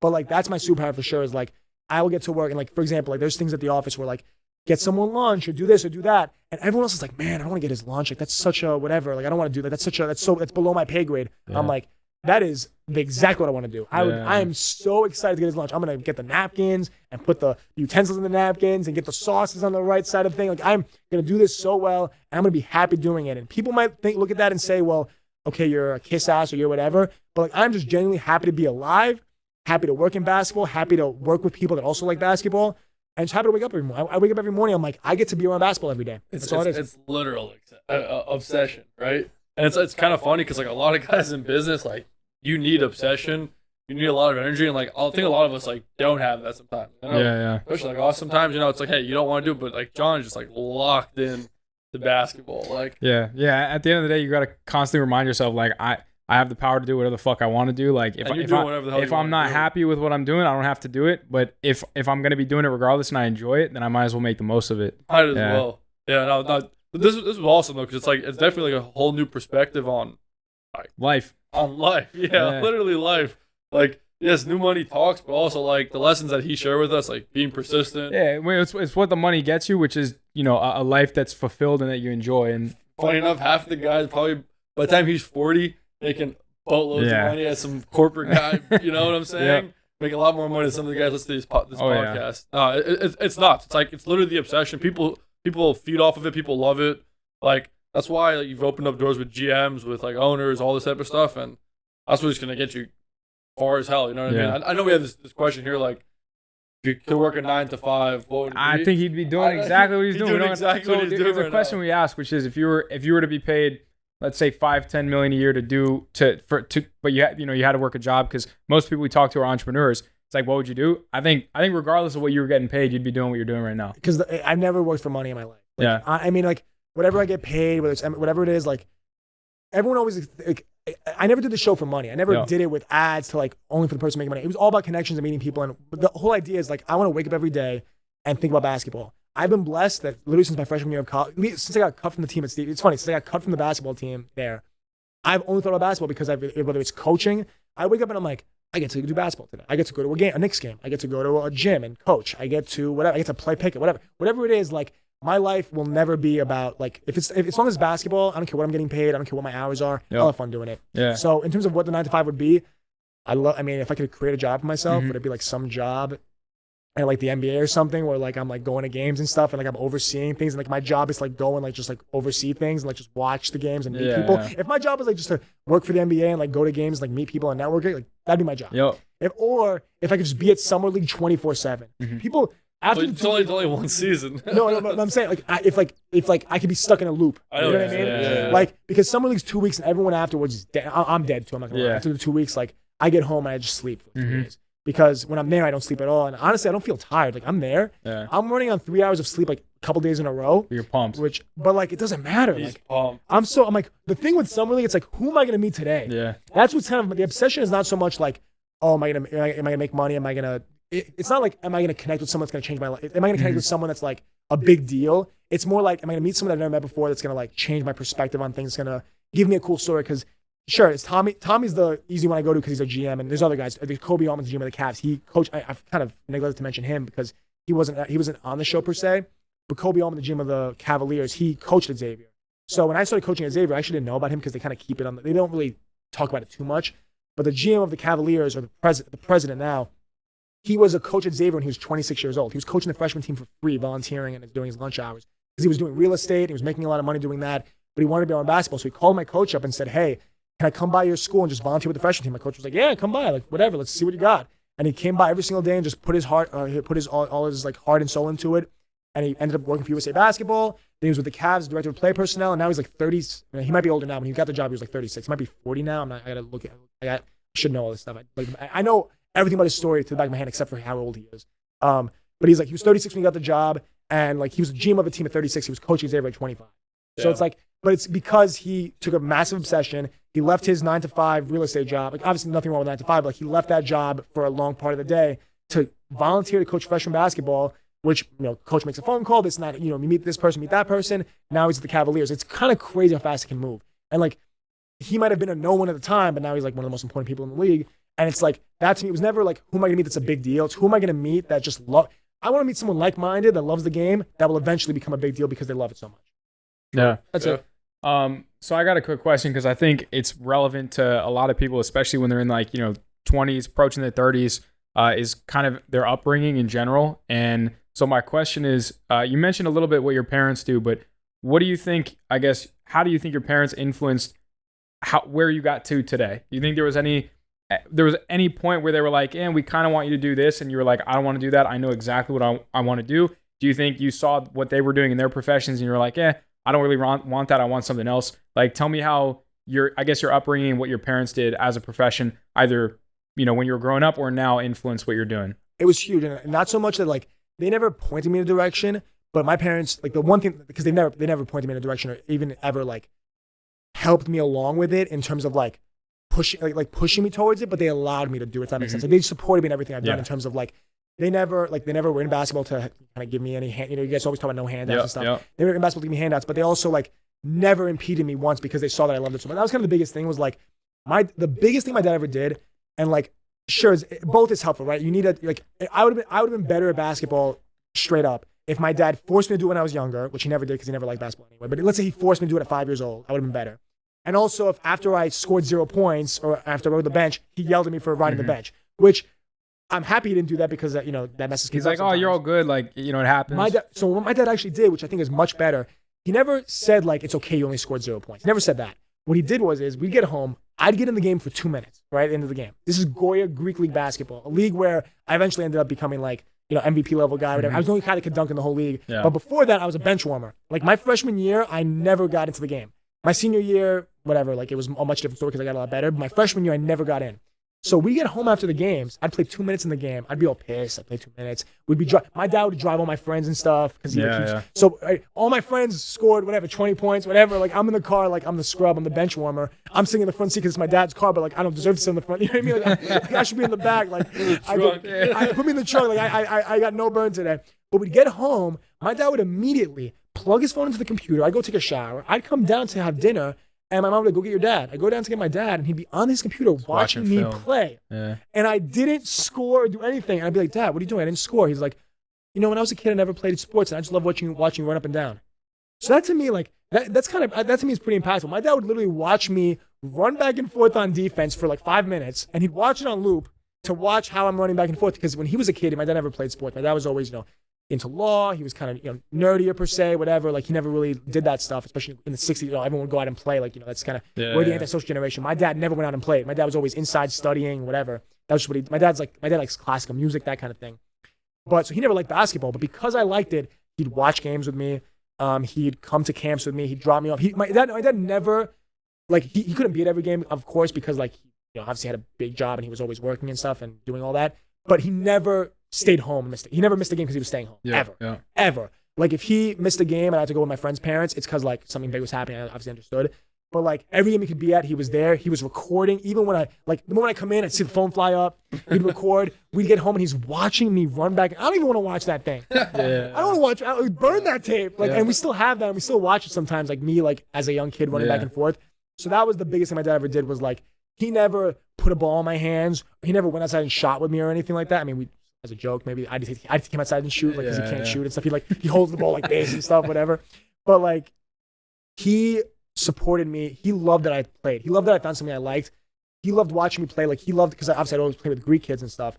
And like that was me growing up. When I got older, I'd play on these AAU teams and I'd go and play with kids from all different nationalities. My dad would be, I'd be more into like, I play with high level guys, right? My dad didn't give a crap how good these guys were. He'd be like, I love seeing you play with kids from different ethnicities. Like he always cared about things that had nothing to do with basketball. My dad never cared about the basketball. He cared about everything other than the game itself. He cared about the kids I was playing with. He cared about me having fun, me smiling. He cared about my coach and how my coach treated everyone. Like he cared about, like my dad never yelled at a coach for not playing. Are you kidding me? He never thought about that. There's other kids, I'd get in the car, my friends' parents, like, oh, why didn't coach play you today? Oh, your coach is a dumbass. Like stuff like that. That is, my dad would never say that in a million years. My dad would always say, well, if you keep on showing up to practice and you keep working hard, maybe he'll play you. Maybe he'll play you if you keep on working hard. Like that was always dad's approach. So it's funny, like everyone like thinks of support in like the way of like putting a ball in your hands, like really pushing you. My parents never pushed me, but they never held me back either. And they pushed me by not pushing me, if that makes sense. That's probably the biggest thing. I think one of the biggest forms of support is just not getting in your way.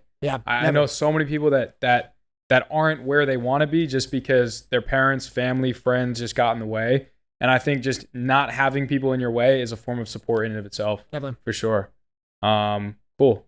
So I think, I guess building off of that, out of curiosity, what does your dad's dad do for a living? Dad's dad. You never met my dad's dad. No. It's the grandpa that you've always met is my grandpa from my mom's side. He owned a deli for 40 years in Queens. Like they both, both my grandpas like jumped off the boat to get here. Like, swam to. That's a joke that they swam to shore, but whatever. They weren't coming here. It wasn't like the most legal thing in the world. Yeah. But they got their they worked hard. The American dream, got their paperwork. My grandpa got a second house, and like that was a huge deal in the 70s. He came here in 65. My mom was born in 68. By 1975, after building his business and his deli in Queens, and like the Greek in Astoria, Queens, the Greek American capital of the world for sure.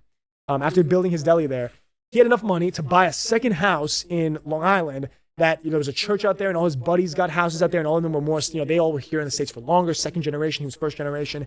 And like that house is his pride and joy. The fact that like he got a second house in America was like huge because for the first few years, he was sending money back home to his mom. After my mom was born, I think that's when he you got a house, settled in, whatever. And then he ended up by 75, 78, whatever it was, getting the house out of Long Island. That was a huge deal for him. My dad's dad, same story, coming here and all that. But he was a waiter at the Plaza Hotel because there was some Greek guy that was like a manager there or something. He got my grandpa the job and he was waiting on like, my dad always talks about Lucille Ball and like all these other big time actors and actresses from like the 50s and 60s. So my dad has a bunch of like napkins with like signatures on it and stuff. He was like in a box, like hidden away. But like that was a huge deal because it was like he was around, like in terms of networking, my grandpa was rubbing shoulders with all these like big time actors and actresses, even though he was just a waiter. So he had that experience doing that. And like that's just something my dad always tells me about. Is like my dad always tips like an absurd amount because he really respects the like that industry, service industry, yeah, the service industry. He's always so big on tipping and just like he would like. That's one thing I wish I did when I was younger. I was lifeguard on Long Island. I wish I did more jobs like that. Like my whole thing was like I was out on Long Island the whole time. I'd lifeguard. I wish I did a million different jobs so I could just learn a million different jobs because that's something I've always wanted to like learn into more. Like I want to do like everyone talks about John Starks packing groceries for the Knicks. Like I want to pack groceries and talk about packing groceries. I want to be a garbage man, whatever. That'd be fun. But I didn't do it at the time. I lifeguarded for 5 years in a row, which that's another thing I kind of like to talk about is people look at lifeguarding and say, well, how does that help you work in basketball? And on the surface, like when most people put lifeguarding on their resume, they put CPR, right? I know CPR. No one cares that you know CPR. Yeah. Like, I've lifeguarded for 5 years. CPR. They do know, but they don't. Yeah, know I did the CPR. course. But like, Everybody knows CPR. if I actually had to, if I actually had to put my hands on someone, You would have no clue what's I'm going scared. on. No, I'm Yeah, actually like yeah. it's a scary thing to actually put your hands on someone that's breathing. Like the mannequin dummy, I can do that all day. Yeah. But it's different on the real person. Thank God, I've never had to do that before. I never had to save and never had anything bad like that happen. I've prevented a lot of things. That's a big part of lifeguarding is, using your voice and being, preventing things before they happen. But everyone talks about lifeguarding, whatever, stuff like that, time management, whatever. All that stuff's that's not the biggest thing from lifeguarding. My biggest thing from lifeguarding, easily, hands down, was networking communication. Because think about this. I was in Long Island for 6 hours a day, sitting next to someone that grew up in Long Island, I have nothing in common with. I was like 18, 19, they're like maybe 15, 16. They're high school kids at Fanatic High School in the middle of nowhere, Long Island. And I had to sit there and make conversation with them for 6 hours a day. Like, what are we going to talk about? I would have to sit. That's kind of why I talk so fast and why I'm so, storytelling and all this energy. A big part of it was lifeguarding. Practice. I got a bunch of practice up there on the stand, man. I was up there talking about everything. You talk about basketball. I'm sitting talking about basketball to someone that doesn't know basketball. I can do that now. Yeah. I was talking about whatever. Talking about girl drama, whatever stuff. The city, the difference between the city and Mattatuck. High school stuff, like, because their high school life is way different than my high school experience. I grew up taking the N train into Lower Manhattan with homeless people all day. They grew up, walking to school in next to tractors, like, and if they're hearing this, they're gonna be like, "No, screw you." There are tractors. If you've been to my house before, there's not in my house, but there's Farmer Cooper is like literally on the turn of my block. He's got the tractors. He's got all the cranes, the crane with the big American flag on the 4th of July. Flag, yeah. So Farmer Cooper, like, great guy. But like that's kind of the thing. It's like we have different perspectives, and I know now that, like, okay, you send me in a room with someone that knows basketball. Of course we could talk all day. But I know I can talk to someone that knows nothing about basketball. I know that I could, put me with anyone. We'll make a conversation happen. Like, it doesn't have to be about basketball. I'll talk about something else. But that's the other thing. The show taught me that, but even lifeguarding did too. Because you can look at my resume and say, man, lifeguarding, what does that have to talk about? You ask me about lifeguarding, I have an answer for you. You ask me about anything on my resume, people look at, I was a cashier. That's such an irrelevant job, or being a waiter, whatever. You know how much communication you do as a waiter or a cashier? I wish I did more of that. Lifeguarding was good. Don't get me wrong. But I wish I did like 2 years of lifeguarding. Did, Magic Fountain in Long Island, right? The ice cream place, famous ice cream place. I wish I scooped some ice cream, man. Yeah. You know how much you learn scooping some ice cream? Like, I wish I did jobs like that where I just could meet different people. Because if you know how hard it is to be a waiter? Like, I have so much respect for people that are waiters or waitresses at like 15. Yeah. That is hard to be a 15-year-old kid and go up to someone and then like you like someone messes. Let's say like the chef messes up their order, so you have to go now and they're yelling at you now and you're like all nervous. Like, I wish I was in the situation. I unfortunately never got the chance to do that. But like, if you're listening to this and you have a job and like, New Money Talks, it's all about like, being a big time entrepreneur, making all this money, and you're young listening to this and you're like, man, like, these guys are so much better than me. Like, I don't have that. Like, I don't make money like that. I don't have money like that. I don't have the opportunity to have money like that. And you guys got to see what they're doing here is like awesome. It's the production quality, all the e-commerce stuff, the where. It's just awesome. It's just a wonderland of entrepreneurship. You make me laugh so much, it is a wonderland of entrepreneurship. But on top of that, like, so some of the listeners might be like, man, I don't have what John Mel has. I don't have what Kyle has. I don't have these things. Like, I can never be them. What you can do is, like, whatever job you're doing, you're a waiter, you're a garbage man, communicate with people, talk to people, and you will learn how to do that stuff. It'll carry over. Trust me. Oh, my resume sucks, man. My resume, all I have is my resume is that I was a coach of a third grade. Like, I've coached a lot of teams. My bread and butter, my pride and joy is the Xavier team, obviously, because I did a whole season and it's a scheduled thing and we have games. I've coached, I've done like second grade camps in the middle of nowhere on a one-time thing on a favor for a friend. I did a Jewish youth league once. It was a 5th and 6th grade team. These kids like had never played basketball before. They were terrible, and they had so much attitude. I get to this gym and the parents were all yelling at me because like, it was like a once a week thing. And I show up to this thing and like you have to play every kid equally, but this parent thinks their kid's better. So like I played every kid literally. I had a stopwatch. Like every kid's playing the same amount of time. No Jimmy, matter get what. out of here. You played your 4 minutes is cool. Same minute quarter, you played 4 minutes. I go 5 and 5, whatever it is. Super fair. Every parent's got a problem with it, right? This is just any. It was the JYL in Forest Hills, Queens. I was doing it on a favor for this guy Jake, who was on our Greece trip. So we do a Greece trip for Super League every year in Greece in April. I'm in Greece for a week coaching kids over there. It's awesome. It's the best week of my year. Best 2 weeks of summer league. Best week is that, and best day is every day. But we shout out John Hartofilis. But like I'm sitting there at this thing, and these parents are yelling at me. Jake, because he knew me really well, gave me it was a 4-team league, right? Literally the low, like it's 5th, 6th graders, low level of competition. He gives me the worst team of the 4 teams. He goes, "This is your team. Some head cases, some parents that are really unruly. Do your best with it." I'm like, "I got you." We get blown out in our first few games. Like I'm there, I'm 19 years old, I'm kind of nervous, I'm losing my voice, whatever. Those kids taught me so much because their parents come up to me at the end of the game. "You're a terrible coach. Like, they literally tell me straight up, I'm a bad coach. I want my son on a different team. You're garbage. Like, you're not playing my son enough. My son's the best player on the team. You're not playing enough." I'm like, "Ma'am, I have to play every kid the same, whatever." I'm like trying to fight it. And then I realized, you know what? Kill him with kindness, whatever it is. Like, I'm going to be the most positive guy ever. So I was very positive with these parents. I'm like, "Ma'am, I'll try to play your son more. I'll try to play them as best I can to the rules as I can, this and that, whatever." I'm stalling for like 2 or 3 weeks, right? They're still getting mad at me. Now it's the playoff time. 4 seed plays the 1 seed. We were such underdogs.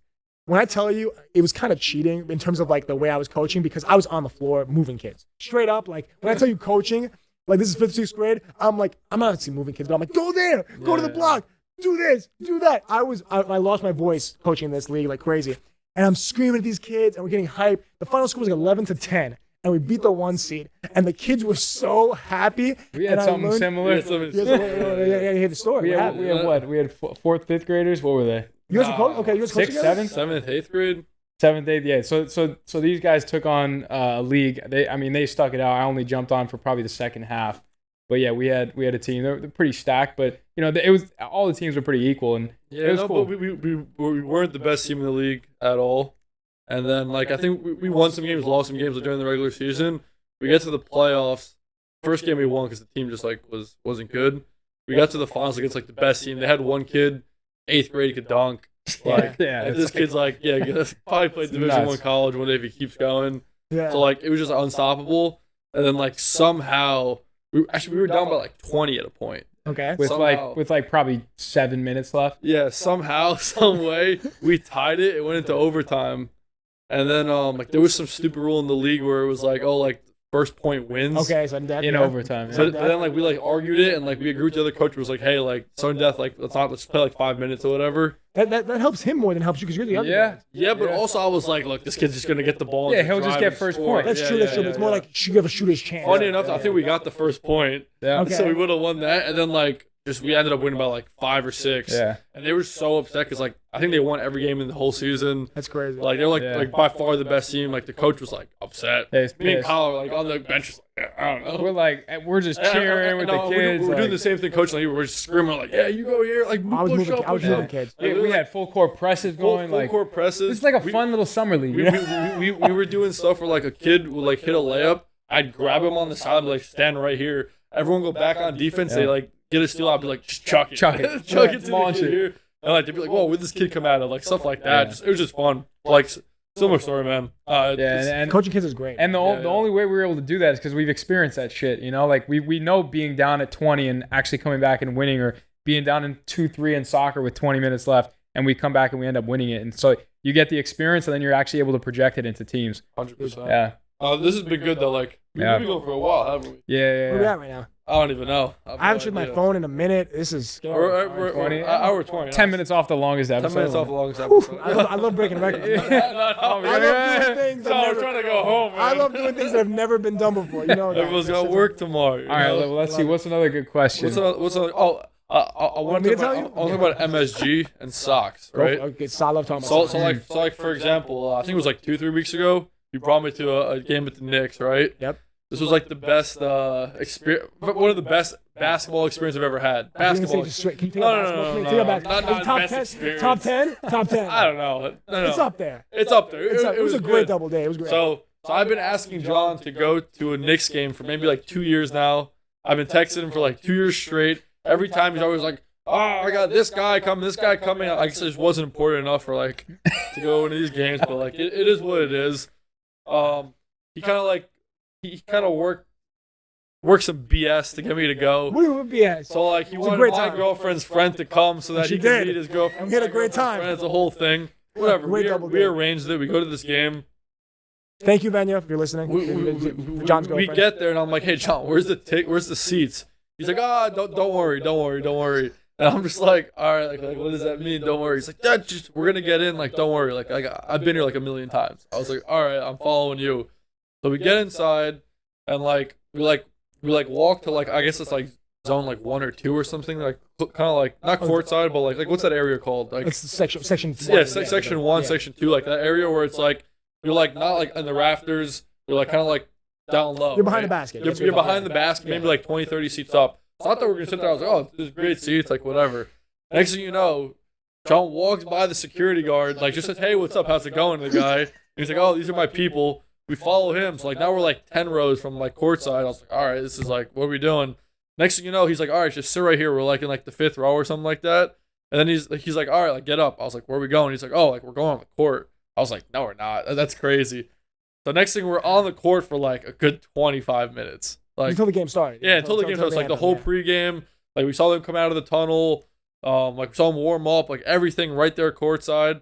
And I'm like, how the hell are you doing this? John's like, "Oh, I've given every single security guard socks here before because I know all of them. And I was like, honestly, it was kind of crazy because like it goes back to what he was saying before, where it's like he's invested like time, money, energy into like building these relationships, right? Like obviously, those security guards love him. Like I'm sure not a lot of people pay a lot of attention to them. A lot of people like don't care about them. John actually took money and time out of his like day to like, be like, "Hey, look, like you guys do an awesome job.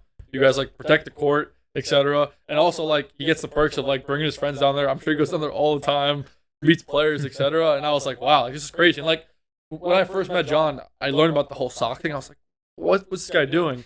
But then I saw the power of that, and I was like, oh, yeah. Power socks is crazy. The power socks is crazy, and like the people like through like the G League or like even like the Summer League or MSG, it's like the socks have just changed it. So it's like I think that's really cool. A cool story that I can share. It's like I sat courtside for like a half an hour.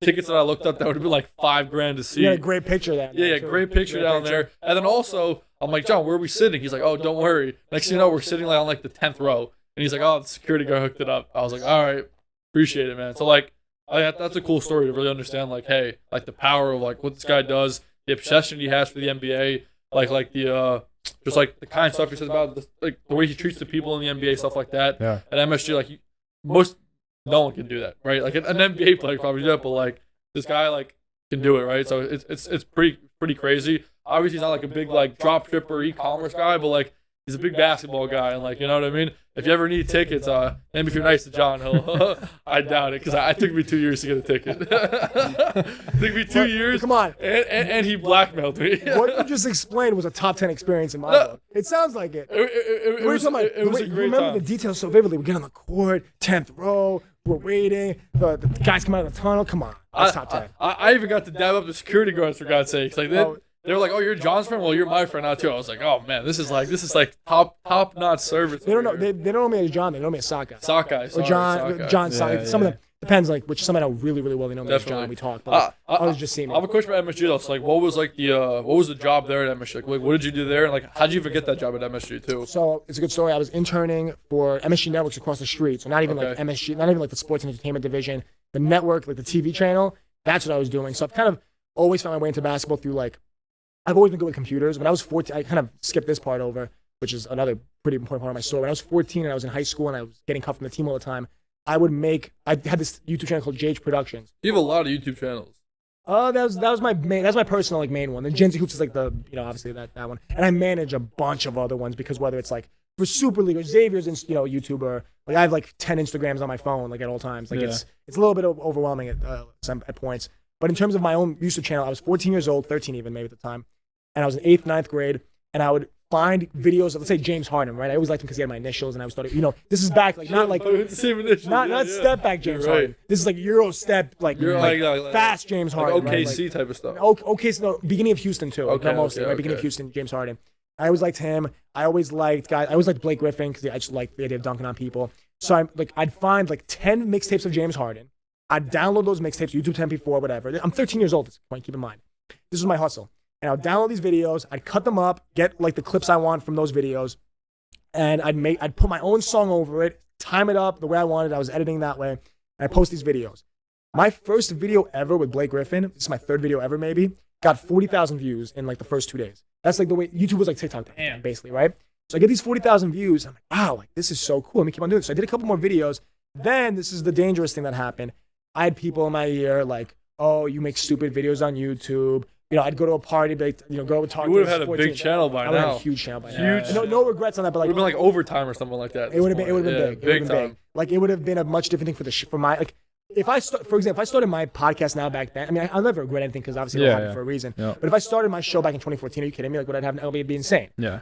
Just in the last 2 years, what happened? Oh my, whether it's the number of subs, whether it's just the stranglehold, the control over the market, like it'd be insane. The people I'd know, I would have gone to summer league way earlier. Like, there's a kid I talk about him all the time, Sahil Middle, 17-year-old kid from Chicago. I met him when he was 15. He did a page called G League Tracker. He's a sophomore in high school. I coached kids older than him in high school, right? High school sophomore. I thought he was a sophomore in college because his bio said like whatever his school's initials were, dash like 24, 22. And I'm like, damn, okay, this kid's a sophomore. Okay, he's younger than me. Okay, cool. We get on the Zoom he had no LinkedIn. Like I found him on Instagram because he managed the page. All I had to go off of was like, he runs a cool page. He was on Instagram, Babyface. I'm like, dude, like, what's like, how old are you? He's like, I'm 15. I'm like, no way, dude. Yeah. This kid's like, if there's anyone that like, with the idea of like mentorship or whatever, like I've just like, when I took him when he was at Summer League, I dragged him, I told him this year, like, you have to come. He came with his dad and stuff. He came to Summer League. I was like, I introduced him to everyone. I took him by the hand. I'm like, we're in the hallway. I'm like, this guy was on my show. Come meet him. Boom. This is Sahil. He's 15 or this year he was 17 at the time. He works for the Windy City Bulls, an intern for them. This, and that. He has a show. Talk to him. Goodbye. Sahil, I'll find you in a half hour. Like, good luck. Yeah. Talk to him. Like, whatever. Like, good luck. I knew he could handle it. So I'm like, have fun. So, like, whatever. Like, that's, like, stuff like that just means the world to me, number one. Kind of think where I was going with that. In terms of, like, just the show and meeting people. But, like, that's just what it's all about, man. It's just, like, that. Things like that in terms of MSG, like, you decided how to get that internship. So I'm thinking, I was talking about how, doing that show, like my biggest thing, he's me if I did that show when I was 15. You know what I mean? Like he's me if I did that. So I'm really big on helping him succeed. But also like for me, it's like I don't regret that because that analogy, I mean, we don't play differently, like whatever. Like I'm not regretting anything. But for example, like that's why you can't listen to people because people told me my show sucked when I had 5 or 6 episodes. Before I had Coleman Ayers on, people already told us we got audio issues, this, that. It's about the long-term plan. You know, just let them sit in the seat. Let them sitting in the seat with this nice big mic. You just hit the hour 30, so you broke it. I mean, as long as you guys want me to leave, I'll get back myself. But no. So in terms of the editing videos, I did that. That was my biggest hard skill at the time. Was I edit videos? I'm 15 years old and I use Final Cut Pro. Like that was like not many 15-year-olds can do that. So that was what I hung my hand on. So I was in high school and I would do it a lot. Like, you know, I'd get a lot of jobs doing that in terms of like not like paying jobs or whatever. It was like Super League, right? We go to Greece for the Greece trip. I'm a junior in high school. I'm a player on the trip. We have 11 guys. We go to Greece. You know, we play in this exhibition tournament down there. It's really fun. I'm just another player on the trip, right? Nothing special about me. But at the end of the trip, we have one of the moms took all this footage. She goes, oh, to James, the guy running it. I have all this footage. What am I going to do with it? He goes, oh, I guess like post the full games on YouTube. And I go, I'll make a mixtape. And he's like, what do you mean you make a mixtape? I'm like, trust me. I'm like, I did this all the time. Give me all the footage. So I get all the footage. I get a mixtape. We were like, this is like back, you know the song like, I just gotta roll. That was like a big song for the trip. So I put that song in the video. And it was like a fun, fast-paced song with all. We were like 17 years old playing in Greece. Like we had one kid on our team. This kid like was like a demigod. This kid Christo, straight from Greece, 6'6". We're like all like young kids. He could have played really high level D1 in the States, but now he's like playing overseas. He's like playing over there now at a high level. This kid was like a god amongst boys playing with us. So the mixtape was like 90% Christo and like 1% me and like a couple other kids. And I make this mixtape, and everyone on the trip, all the parents were blown away. Right, the guy James, who's now a very big mentor of mine now. I call him my childhood coach. When I met him when I was 16, so he's not really a childhood coach, but like he's done a lot for me. At 16, he was like, "Damn, you're really good at this video editing stuff. I need you to come to my camps and do this, and I'll pay you whatever." I come to his camps, whatever. Now I go on. Like I used to pay for the Greece trip, and obviously the way all the kids would and pay for the trip. It's a great experience, by the way. It's $2,000, all everything in Greece, like flight, everything, $2,000. Like most trips to do that, it's like plus. Yeah. Like this trip, it's $2,000. And like it's super organized, sightseeing, the whole thing. We played at Giannis's gym, like the Fanatic gym in Sapolia. Like this, like what people call like the hood of slums of Greece. Like we played there and stuff like every year. I've been there a bunch of times. They have a big like picture of him on the wall. It's like really dope. Like you're on the court that he like was like, you know, the videos of him like mopping up sweat when he was like 15. That court. Or like the really grainy footage of him dunking and hits like the mystery man of the NBA draft, like that court. And if I never did that, I'd be just another player on the trip. Like there's so many things where like, okay, I made the investment of going on the trip. I showed up. Like 90% of life is showing up, right? And I would have lived a very successful life if I just showed up to all these things. I showed up to Greece. I showed up to Summer League, whatever. But that extra 10% is like going above and beyond, and that's what this is. So like I'd still be successful if I didn't take all these things I'm talking about to heart. But because I did, that's what turned into coming back to Summer League, going to Greece 5 times. Like for like obviously vacation's another thing, but like I went 5 times for basketball strictly. Like, and that was, you know, all expenses paid, going to Greece, coaching kids. Like those experiences like have changed my life completely and have given me the confidence to like, how many people have done that? How many people have done this, and you know, or this? I've done all of these and this. Like, you know what I mean? Like, how many people have done one thing, experiencing all these doing a lot of them? That's kind of what gives me the confidence to keep doing more. And in terms of what you're saying, that was the early beginning, or that first thing of like, okay, I can edit these videos. Did I get shy and stop the show? Yeah, back then. Thank God I didn't do it just now. Like that's the biggest thing. People talk about their biggest hero being like, I know what's that one actor giving the Oscar performance? Like my biggest hero is me in 10 years. I prefer to challenge it a little bit. What actors? Do you guys remember? It's that from Wolf of Wall Street, right? They got yeah, that guy. You know what I'm talking about? Yeah. I forget his name. McConaughey. Matthew McConaughey. Yeah. So he does that whole speech of like the names. Look at go that. with the names, not go with the sport. Rudy, man, come on, you gotta watch Rudy, man. Rudy Gay. Don't watch it until you're with me, man. It's how the circle of the day, Memorial Day weekend, right? That's what I meant. I always get Memorial Day, Labor Day, but we'll be out there. We'll get the couches out in the backyard, put the TV out there, we'll watch Rudy. You'll be crying like a baby, I promise you. Telling you. Kyle, you haven't seen it? No, I haven't. Okay, you watch. Yeah, you can come out to Matic too. Come out to Matic, we'll watch it together. But in terms of Matthew McConaughey, so he was talking about how my hero is someone in 10 years. In 10 years, you're going to come to me and say, who's your hero? It's me 10 years from now, right? I prefer to challenge it a little bit because that's kind of like, you know, in terms of how am I going to get to that point, right? It's just time going to go by.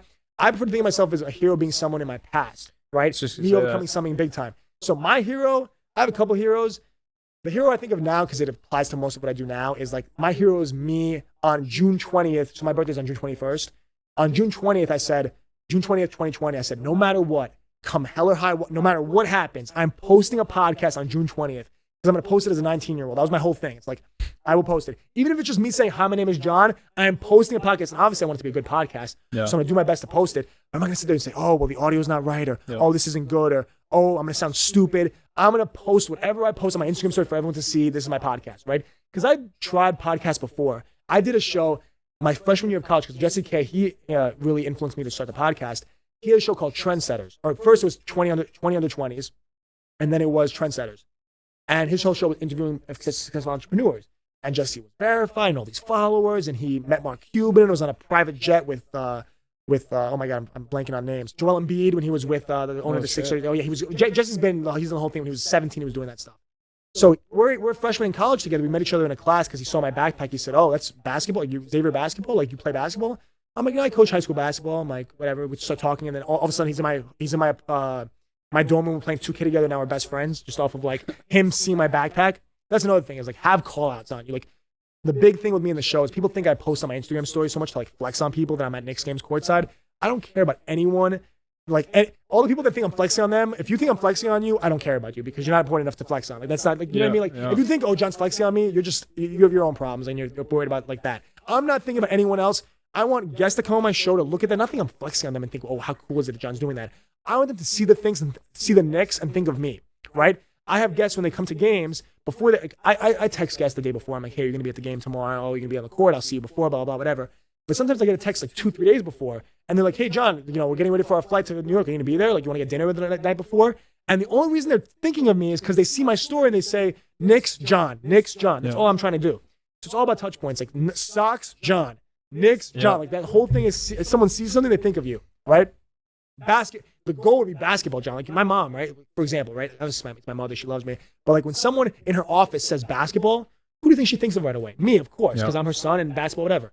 But there's other people now I would like to hope, like good friends of mine, that when someone says basketball or networking, the networking is a big bug. When someone says networking, I want them to think of me. Mm-hmm. When someone says socks, I want them to think of me. When someone says basketball or VIP experiences at sports events, even if it's football. You're watching football, like how's the guy on the field? Oh, well, my friend John's at basketball games. He does the same thing. Like it's all about touch points and becoming relevant and having that people think about you. So going back to that whole thing full circle, yeah, I mean, would have been nice to have that thing going on back then, but I understand how it all happened for a reason. And yeah, I got pressured out of doing a show back then. I pray to God you guys don't get pressured out of doing this thing. Please keep it going past episode 9. Wait, I believe in you guys. I'm just saying I hope because I'm saying, you gotta just pray to God, like nothing, whatever. But like I pray to God you guys keep doing this and get to episode 20, 30, 40, 50, 100 plus because like people are gonna say, like I've had people tell me my show sucks now. Maybe like one person every year is telling me my show sucks. But like at first it was everyone like, dude, your audio sucks. Oh, your guests suck. Whatever. Oh, Big Fellas, that's a stupid name. And I would get so stuff. I'd be on the beach in Madison. I'd have kids that live out there telling me,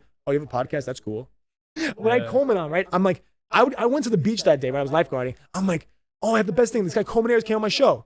And they're like, who the hell is Coleman Ayers? And like, I felt like, oh man, they don't know who he is. Yeah. And I thought to myself, screw you guys. I know who he is, and he's a big deal to me, and the show's gonna be big. And then eventually, no one said a bad thing about it since then. Yeah, it was all that. I think that's good. Yeah, I mean, you're trying to get out of here, John. Yeah, he's trying to go. He's got a hot date. He's trying to get home and watch Rudy. If you got a double date, if you got a hot double date, you know who to call. I'm gonna watch Rudy. No, please don't. Please all right, one quick takeaway. Kyle loves me, man. That's why I like Kyle. All right, so you and Kyle would be good together because he loves to talk, you love to talk. You know what I mean? For smooth assassin. For everyone who has gotten to the end of this, I think one big thing, if you've taken nothing from this, it is learn. One of your principles and your philosophies should be that you should learn to give without any expectation to receive, and the universe will find a funny way of giving back to you. I think that's a good takeaway. And the second one that I learned, which I'm gonna put a lot more into this in my life, is insane obsession is probably a good thing if you want to go far. And if you're not obsessed with what you're currently doing, you might got to switch it up and figure out either a way to get obsessed with it or figure out how to pivot. 100%, because this man's obsessed. One last thing. I hope I get the number right because I said this before, but I'm trying to. It might be Newton's third law. I think it might be second. Let's just say I'm going to say it with confidence if I can, with conviction. So if you can cut it out for the social media post. Newton's third law is that every action has an equal and opposite reaction. Energy cannot be created, right, or destroyed. It can only be transferred, right? That whole idea is something that I like in terms of me having unlimited energy. It's like I have it. It just keeps on going back. Like I just think of it. I don't think of myself as. I never think of myself as out of juice. Like people are like, oh, I'm out of battery. Oh, I'm tired. Oh, I'm this. I think of it as like just this unlimited thing that just keeps on going. Like, Energizer Bunny, whatever it is. You're talking about like all this energy thing, whatever. That's how I truly believe I am. And if I think it's my superpower and I think I'm Superman because of that, like who are you to tell me it's not? Or who am I to tell just because I'm feeling bad one day to be like, oh, I have no energy. Yep. No, I'm always gonna have it because it's my superpower. I've convinced my brain and my mind that I can A, do anything, and that B, I have unlimited energy. So like, how can I be stopped? Hell yeah. How can you be fucking stopped? Well, I think that was a hell of a conversation. A good one, a different one. Everyone learned a lot. Where can the listeners find you on social media? On Instagram at j.hart21, HART21, like Hartofilis, but long Greek name, people mess it up. So people call Johnny Hearts, whatever. We'll link it in the description as well. Everywhere at Gen Z Hoops. Just straight Gen Z Hoops. Gen Z Hoops. We'll put it in the description. And then LinkedIn, John Hart. That's my biggest thing. Oh, LinkedIn. You want to respond? LinkedIn. I will get back to you in 2 seconds. Don't have a connection on LinkedIn. Hell yeah. Exactly. John Hartofilis. I think this was good. Yeah. For all the listeners out there, this is episode what? 6? 6. We're at 6. We'll be at 7 next week. Have some fire people come in. What do you gotta say? How'd you know 6 is my favorite number? Huh? How'd you know 6 is my favorite number? I thought 21 was your favorite number. Well, it's a multiple. More than one. 3, like 6, 12, everything. When I'm at the gym, 6 sets. It's either 6 reps, 12 reps, or 21 reps. I'm like obsessed with that stuff.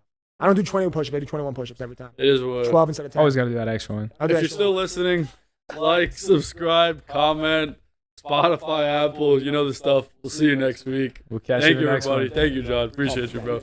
Later. Thank you.